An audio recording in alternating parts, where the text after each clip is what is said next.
So I want to start with just a little bit of history. Where have companies come from?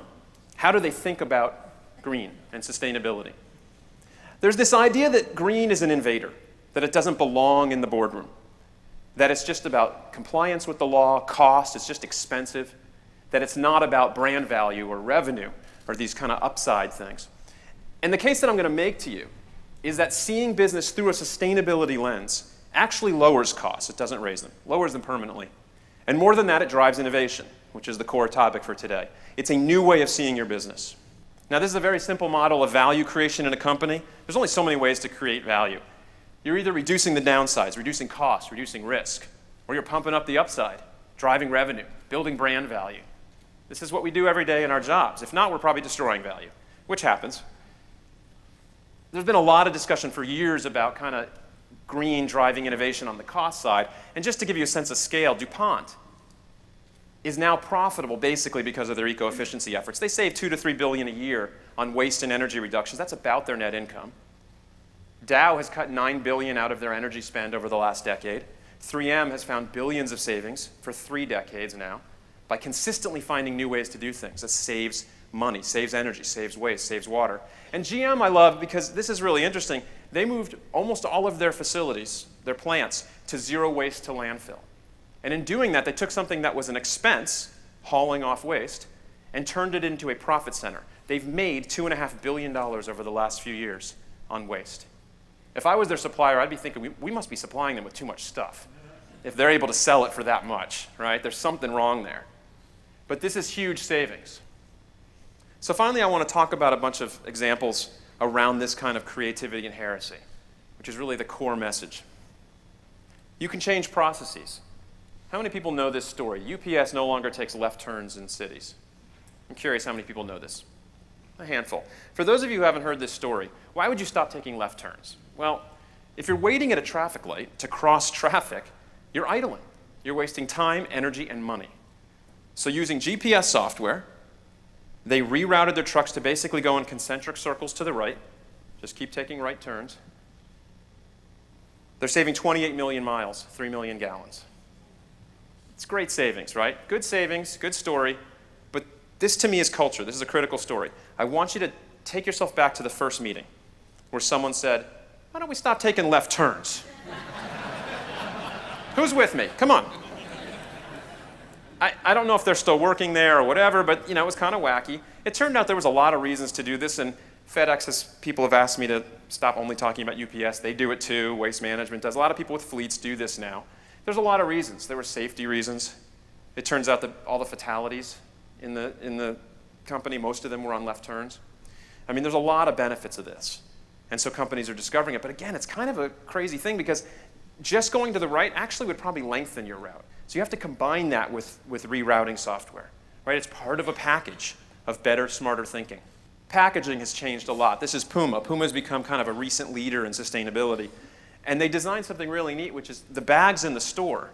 Instead of the big cardboard box that has 4 sides and the top, it has no top, and the bag you carry it out in is now part of the packaging. They reduced the footprint and packaging like 60% to do this. HP had a test product for a while with a laptop, where this is all the material at top, all the laptop components. It goes into a nice canvas bag. I think it was recycled material. That's part of the product. You can carry the computer. It goes in this box. The only packaging is the box.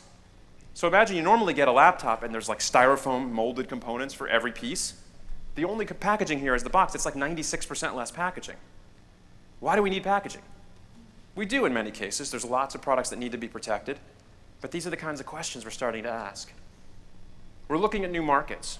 India is a really interesting example. There's something called the bottom of the pyramid, if people have heard of this. And what that means is if you draw a pyramid of income and wealth in the world, there's the 1% at the top. There's people making decent money, 10, 20, 30,000 a year per capita.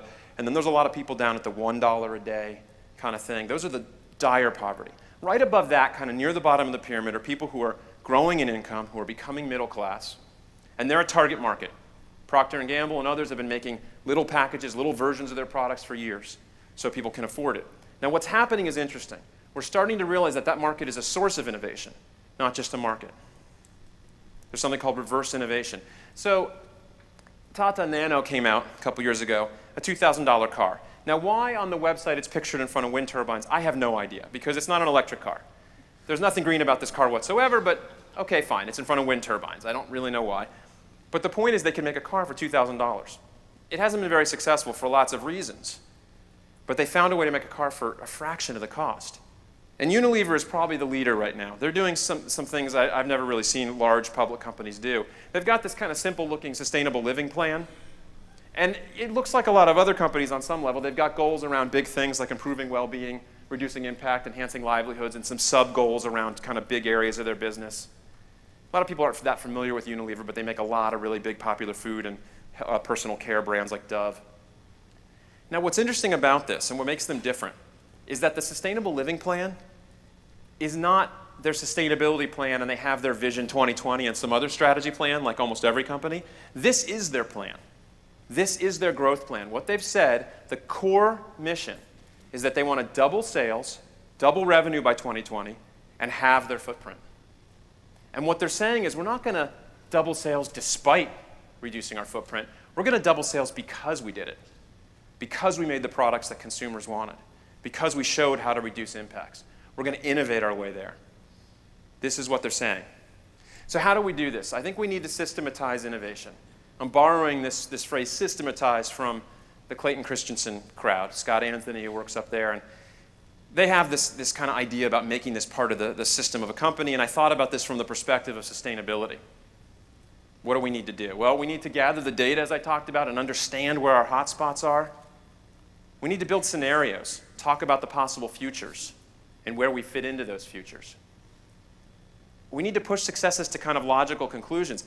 Or even further, it's good to say, hey, can we wash in cold water? But imagine then asking, well, do we need to wash at all?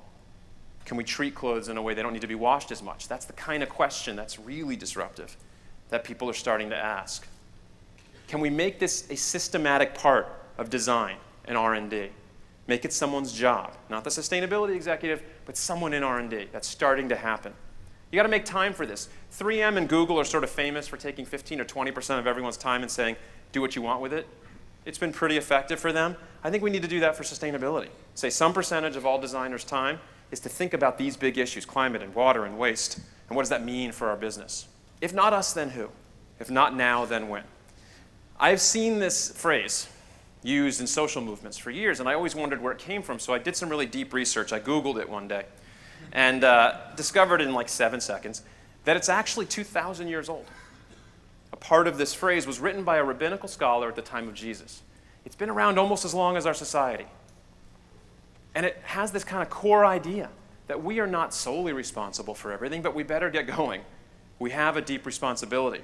So I invite people to join this sustainability movement, to go back to your organizations and your families and talk about this, because together, starting now, we can build a more profitable, healthy, and sustainable companies, country, and planet.